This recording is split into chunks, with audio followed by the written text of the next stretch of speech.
नमस्कार दोस्तों, मैं संजय प्रभाकर। 4 मई की शाम पश्चिम बंगाल की सियासत में एक ऐसा धमाका हो सकता है जो सिर्फ कोलकाता ही नहीं, दिल्ली की गद्दी तक को हिला दे। क्योंकि मेरे सूत्र बता रहे हैं कि बहुमत मिलते ही ममता बनर्जी खुद नए मुख्यमंत्री के नाम का ऐलान करने जा रही हैं। और नाम अगर वही हुआ जिसकी चर्चा इस समय पश्चिम बंगाल के सियासी गलियारों में आग की तरह फैल रही है, तो समझ लीजिए यह सिर्फ सीएम के नाम का ऐलान नहीं होगा, बल्कि 2029 के प्रधानमंत्री चेहरे की लॉन्चिंग होगी। दोस्तों, लॉन्चिंग। तो सवाल यह पैदा होता है, कौन होगा वो चेहरा सीएम का?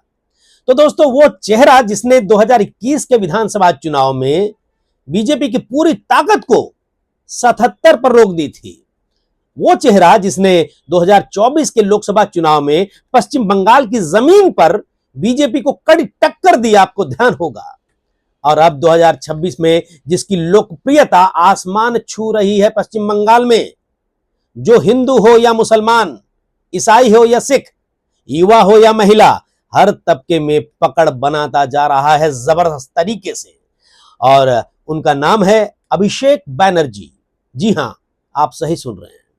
और अगर यह सच हुआ दोस्तों, तो इसका सीधा मतलब होगा पश्चिम बंगाल में सत्ता का ट्रांसफर और दिल्ली के मिशन के लिए ममता बनर्जी, दिल्ली के लिए मिशन 2029 की शुरुआत होगी दोस्तों।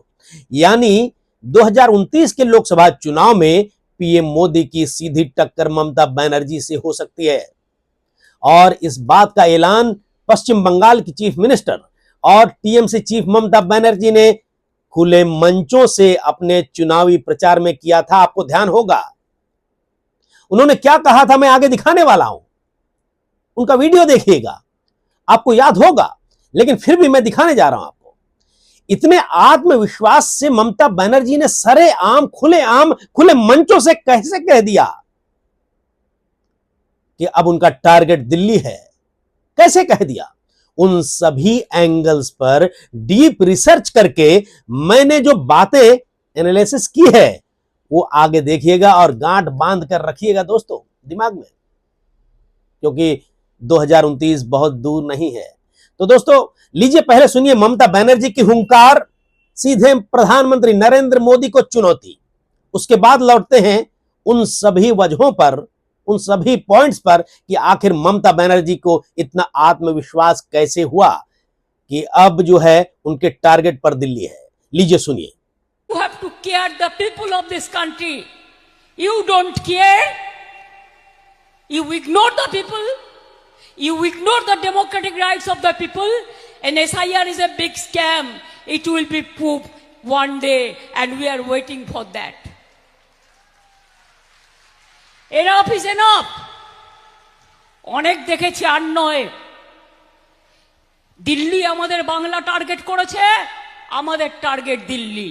বাংলা জিতে দিল্লি থেকে বিজেপিকে হটানোর সংকল্পই হচ্ছে ওদের পাল্টা জবাব, মনে রাখবেন।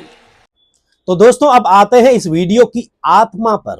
इस वीडियो की आत्मा पर आखिर कैसे और क्यों ममता बनर्जी बहुमत आने पर अभिषेक बनर्जी को बना सकती है मुख्यमंत्री और खुद करेंगी कूच दिल्ली के लिए। लेकिन आगे बढ़ने से पहले दोस्तों, आपसे मेरी एक दिली गुजारिश है कि अगर आपने अभी तक मेरे इस YouTube चैनल को सब्सक्राइब नहीं किया है तो तुरंत कर लीजिए और मेरा हौसला अफजाई कीजिए। पूरे वीडियो देखने के बाद अपने विचार कमेंट बॉक्स में जरूर लिखिएगा, क्योंकि आपकी राय से खबरों की दुनिया में क्रांति आ सकती है और देश की दशा और दिशा में परिवर्तन आ सकता है। और इस वीडियो को अगर आपको पसंद आए तो अपने दोस्तों को फॉरवर्ड कीजिए। तो दोस्तों, पश्चिम बंगाल के रिजल्ट्स आने में अब चंद घंटे बचे हैं। घड़ी जो है, घड़ी की सुई टिक टिक टिक टिक आगे बढ़ रही है, चंद घंटे बचे हैं। और इस वक्त बंगाल की सियासत में सबसे बड़ा सवाल यही है, क्या ममता बनर्जी एक बार फिर बीजेपी को पूरी चुनावी मशीनरी को धूल चटाने जा रही हैं? बहुत बड़ा सवाल इस समय चर्चा में है। बीजेपी ने पश्चिम बंगाल को जीतने के लिए क्या नहीं किया, सभी कह रहे हैं। प्रधानमंत्री नरेंद्र मोदी की रैलियां, अमित शाह की रणनीति, केंद्रीय नेताओं की पूरी फौज, कई फिल्म स्टार्स, हिंदुत्व का नैरेटिव, ध्रुवीकरण की राजनीति, बूथ लेवल तक संगठन की ताकत और टीएमसी के आरोपों के मुताबिक ईडी, सीबीआई जैसी केंद्रीय एजेंसियों का दबाव।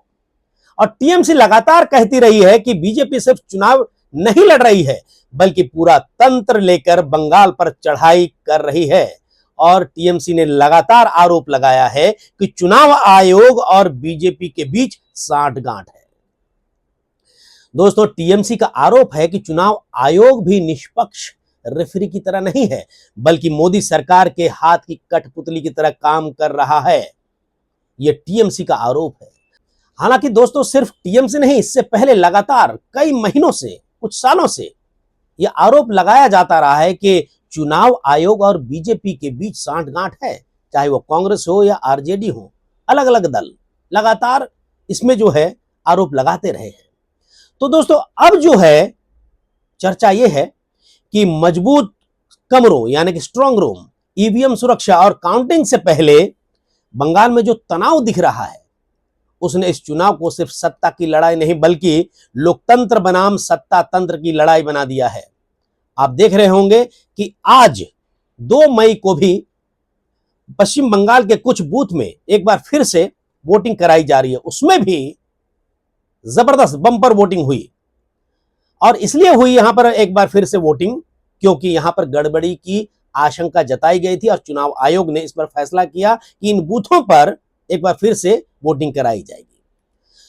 बहरहाल दोस्तों, जो मेरे रिपोर्ट्स बता रहे हैं, मेरी छानबीन ऑनलाइन जो मैंने रिसर्च किया है, मेरी छानबीन में जो बातें निकल कर आई हैं, उन रिपोर्ट्स के मुताबिक टीएमसी ने स्ट्रांग रूम ब्रीचेस और ईवीएम सिक्योरिटी को लेकर गंभीर सवाल उठाए हैं।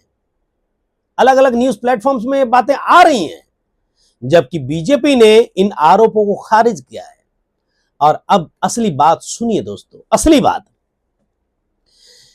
सूत्रों के मुताबिक, जो मेरे सूत्र हैं वो बता रहे हैं पश्चिम बंगाल के, कि टीएमसी खेमे में जबरदस्त आत्मविश्वास है कि अगर काउंटिंग निष्पक्ष हुई तो ममता बनर्जी जबरदस्त सीटों के साथ वापसी करने जा रही हैं, वापसी करेंगी। टीएमसी का दावा है कि पश्चिम बंगाल की जनता ने फैसला कर लिया है, दिल्ली की दादागिरी नहीं चलेगी, बंगाल अपना मुख्यमंत्री खुद चुनेगा। और इसी दावे के बीच सबसे बड़ी चर्चा यह भी है कि बहुमत का आंकड़ा छूते ही 4 मई की शाम ममता बनर्जी बड़ा राजनीतिक धमाका कर सकती हैं, जो मैंने इस वीडियो के शुरू में कहा। और बताया जा रहा है कि ममता बनर्जी खुद मुख्यमंत्री पद के नाम का ऐलान करेंगी और बंगाल को एक युवा नेतृत्व के हाथ सौंपने की तैयारी होगी। टीएमसी से जुड़े मेरे कुछ सूत्र हैं, उनका दावा है दोस्तों कि ये युवा चेहरा अभिषेक बनर्जी है। वही अभिषेक बनर्जी जिन्हें पार्टी का आक्रामक, संगठनात्मक और युवा चेहरा माना जाता है, इससे कोई इनकार नहीं कर सकता। हालांकि अभी तक इसकी कोई आधिकारिक घोषणा नहीं हुई है, आधिकारिक पुष्टि नहीं की गई है, लेकिन बंगाल की राजनीति में यह चर्चा आग की तरह फैल रही है कि अगर अभिषेक बनर्जी मुख्यमंत्री बनते हैं तो ममता बनर्जी दिल्ली का रुख करेंगी मिशन 2029 के लिए, मिशन 2029 के लिए। और यहीं से कहानी सिर्फ कोलकाता की नहीं रह जाती दोस्तों, सोचिएगा, दिल्ली तक पहुंच रही है। अगर ममता बनर्जी पश्चिम बंगाल में चौथी बार अपना किला बचाती हैं, वह भी बीजेपी की पूरी ताकत के सामने, तो 2029 के लोकसभा चुनाव में विपक्ष के भीतर प्रधानमंत्री पद के चेहरे की बहस फिर से तेज होगी, मान लीजिए। और आज लोकसभा में विपक्ष के नेता राहुल गांधी हैं, बहुत धारदार नेता हैं, कई सवालों को लेकर लोकसभा में मुखर रहे हैं, उनकी आवाज। और सत्ताधारी नेताओं को लगातार उन्होंने कटघरे में किया है। बहुत मजबूत नेता है, धारदार विपक्ष के नेता हैं। लेकिन सच यह भी है कि 2019 में कांग्रेस के नेतृत्व वाले यूपीए को सिर्फ 91 सीटें मिली थी, जबकि एनडीए 353 पर पहुंचा था। और 2024 में इंडी गठबंधन ने जबरदस्त वापसी की थी, 234 सीटें हासिल की थी, लेकिन सत्ता से दूर रह गई। एनडीए 293 सीटों के साथ सरकार बनाने में सफल रहा। यानी राहुल गांधी के नेतृत्व में विपक्ष ने लड़ाई तो मजबूत की, लेकिन दिल्ली की कुर्सी तक नहीं पहुंच पाया विपक्ष। और यही वह जगह है जहां ममता बनर्जी का नाम फिर से सामने आता है दोस्तों। और कई पॉलिटिकल एनालिस्ट की राय भी यही हो रही है, और हम अलग अलग एडिटोरियल में पढ़ते रहे, खबरों में पढ़ते रहे हैं कि राहुल गांधी की स्वीकार्यता प्रधानमंत्री के पद के दावेदार के रूप में, यानी एक्सेप्टेंसी, विपक्ष के कुछ हिस्सों में सीमित है। कांग्रेस के भीतर भी नेतृत्व को लेकर समय समय पर सवाल उठते रहे हैं, आप पढ़ते होंगे खबरों में। और इंडी गठबंधन में क्षेत्रीय दलों की अपनी ताकत है, जो रीजनल पार्टीज हैं उनकी अपनी ताकत है, अपनी महत्वाकांक्षाएं भी हैं, अपनी जमीन है। समाजवादी पार्टी की बात हो, आरजेडी है, एनसीपी शरद पवार गुट, शिवसेना उद्धव गुट, झारखंड मुक्ति मोर्चा, आम आदमी पार्टी, इन सब की राजनीति सिर्फ कांग्रेस के पीछे चलने वाली राजनीति नहीं है। हालांकि कई बार हम देखते हैं ये अपनी सरकार बनाने के लिए कई अलग अलग एरियाज में जो है अपने लिए अकेले लड़ना चाहते हैं, अपनी सरकार बनाना चाहते हैं, लेकिन जब बात आती है देश की तो ये बीजेपी के खिलाफ एकजुट नजर आते हैं। और इससे पहले भी हमने देखा, अब इस लोकसभा में क्या हुआ महिला आरक्षण को लेकर, और उसके पीछे जो छुपी बातें थी उसको किस तरीके से विपक्ष ने गिरा दिया उस बिल को। बहरहाल दोस्तों, पश्चिम बंगाल चुनाव के दौरान भी कई विपक्षी पार्टियों ने ममता बनर्जी के पक्ष में आवाज उठाई, उनको सपोर्ट किया। और जो रिपोर्ट्स बता रहे हैं मेरे ऑनलाइन छानबीन में, अरविंद केजरीवाल, हेमंत सोरेन और तेजस्वी यादव जैसे नेताओं ने ममता बनर्जी के समर्थन में, उनके अभियान में साथ दिया या फिर बयान दिए उनके समर्थन में, और बीजेपी के खिलाफ कहा। और यही संकेत है कि ममता बनर्जी सिर्फ पश्चिम बंगाल की नेता नहीं है, बल्कि राष्ट्रीय विपक्ष की एक बड़ी धुरी बन सकती है, केंद्र बन सकती है। ऐसे में दोस्तों, अब सवाल है ममता बनर्जी ही क्यों अगले चुनाव में प्रधानमंत्री पद के दावेदार के रूप में, है ना सवाल दोस्तों। क्योंकि ममता बनर्जी के पास वो राजनीतिक पूंजी है, एसेट है, एक्सपीरियंस है, जो राहुल गांधी के पास लिमिटेड है, सीमित है, हमको मानना पड़ेगा। वो दमदार नेता जरूर हैं, लेकिन जब बात होती है सभी पार्टियों के जो गठबंधन में एक्सेप्टेंस की, वो राहुल गांधी की लिमिटेड है, ममता बनर्जी ज्यादा है। और ममता बनर्जी 3 बार नहीं, बार बार पश्चिम बंगाल में बीजेपी को रोका है उन्होंने। 2021 में टीएमसी ने 215 सीटें जीती थी, आपको ध्यान होगा, और बीजेपी को 77 पर रोक दिया था 2021 में, आपको ध्यान होगा। अब अगर 2026 में भी तृणमूल कांग्रेस सत्ता में लौटती है, तो ये सिर्फ जीत नहीं होगी टीएमसी की, ये बीजेपी के खिलाफ ममता बनर्जी की राष्ट्रीय दावेदारी की मुहर होगी, मुहर। सोचिएगा बड़े गौर से। पश्चिम बंगाल का मैसेज जाएगा पूरे देश भर में। पीएम नरेंद्र मोदी और गृह मंत्री अमित शाह की जोड़ी को अगर जमीन पर कोई रोक सकता है तो वो ममता बनर्जी हैं, ये बात सामने आ सकती है। और यही लाइन 2029 के लोकसभा चुनाव के लिए विपक्ष के पोस्टर पर लिखी जा सकती है, ममता बना मोदी, लिखी जा सकती है। और दोस्तों, तृणमूल कांग्रेस खेमे की रणनीति साफ नजर आ रही है, साफ नजर आ रही है। पश्चिम बंगाल अभिषेक बनर्जी को, दिल्ली ममता बनर्जी को, बंगाल में युवा नेतृत्व, दिल्ली में राष्ट्रीय चुनौती, नेशनल चैलेंज प्रधानमंत्री नरेंद्र मोदी को, बीजेपी को। और यह फॉर्मूला अगर सच होता है तो 2029 में विपक्ष एक नया नैरेटिव खड़ा कर सकता है पूरे देश की जनता के सामने। एक महिला नेता जो कि अकेले मैदान में लड़ रही हैं, एक अकेली महिला बड़े धुरंधर बनकर लड़ रही है इतनी बड़ी बड़ी हस्तियों के सामने, जिसने बीजेपी को अपने राज्य में रोका, पिछले चुनाव में भी रोका था जबरदस्त तरीके से। एक नेता जो सड़क से सत्ता तक लड़ती रही हैं, एक नेता जो मुस्लिम समाज, महिलाओं, गरीबों, अल्पसंख्यकों और बंगाली अस्मिता की राजनीति को एक साथ जोड़ती हैं, ममता बनर्जी। ये नैरेटिव आगे लाया जा सकता है। और दोस्तों, इंडी गठबंधन के भीतर यह भी चर्चा का विषय हो सकता है कि ममता बनर्जी को चेहरा बनाया जाए तो मुस्लिम समाज का बड़ा हिस्सा पूरे देश भर में विपक्ष के साथ मजबूती से जुड़ेगा और उसके पक्ष में वोट करेगा। क्रिश्चियन समाज, दलित समाज, आदिवासी समाज और खासकर महिला वोटरों को भी ममता बनर्जी के नाम से जोड़ा जा सकता है। मानते हैं कि नहीं आप? दोस्तों, पश्चिम बंगाल में ममता बनर्जी की सबसे बड़ी ताकत जो है ना, महिला वोटर मानी जाती है, मुस्लिम वोटर माने जाते हैं, मुस्लिम समुदाय माने जाते हैं, क्रिश्चियन समुदाय माना जाता है, सिख समुदाय माना जाता है। इसके साथ ही कई योजनाएं भी हैं जमीन पर, सिर्फ यही नहीं है। लक्ष्मी भंडार जैसी योजनाओं ने उन्हें महिलाओं के बीच मजबूत आधार दिया। यही मॉडल विपक्ष 2029 में राष्ट्रीय स्तर पर सामने ला सकता है। दिल्ली में भी दीदी मॉडल। और अब दोस्तों, सवर्ण वोट पर भी हमको बात कर लेनी चाहिए। सवर्ण, अपर कास्ट वाले वोट्स पर आमतौर पर माना जाता है कि बीजेपी का कोर वोटर जो है सवर्ण वर्ग है, लेकिन सियासत में कोई वोटर स्थायी बंधुआ नहीं होता है दोस्तों। अगर शिक्षा, नौकरियां, आरक्षण, जातीय पहचान और सरकारी नियमों को लेकर ऊपरी जातियों में नाराजगी बढ़ती है तो विपक्ष उसे भी मुद्दा बना सकता है। हालांकि यह कहना गलत होगा कि इससे पूरा सवर्ण समाज बीजेपी के खिलाफ चला गया है। यह कहना गलत होगा या चला जाएगा, यह कहना गलत होगा। लेकिन राजनीति में नाराजगी की चिंगारी अगर छोटी भी हो तो चुनावी मौसम में बहुत बड़ा मुद्दा बन सकती है चिंगारी, और वो मशाल बन सकती है चिंगारी। यह बात मैं क्यों कह रहा हूं, आगे सुनिएगा।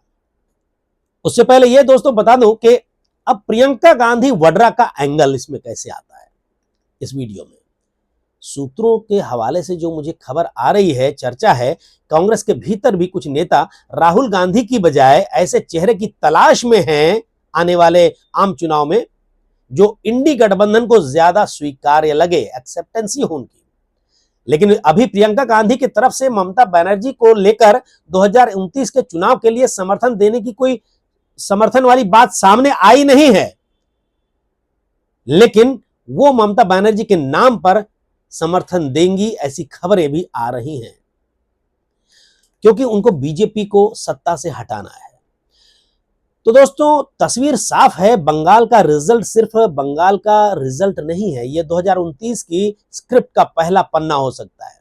और अगर टीएमसी बहुमत के साथ लौटती है, अगर ममता बनर्जी फिर बीजेपी को रोकती है, अगर अभिषेक बनर्जी को बंगाल की कमान मिलती है, तो दिल्ली में विपक्ष का नया सेंटर बनेगा कोलकाता। और तब सवाल होगा, क्या 2029 में विपक्ष राहुल गांधी के चेहरे पर जाएगा या ममता बनर्जी के चेहरे पर जाना पसंद करेगा, ताकि बीजेपी को अगर सत्ता से हटाना है, इंडी गठबंधन को, तो ये ऑप्शन चुनना पड़ेगा। ये कह रहे हैं लोग।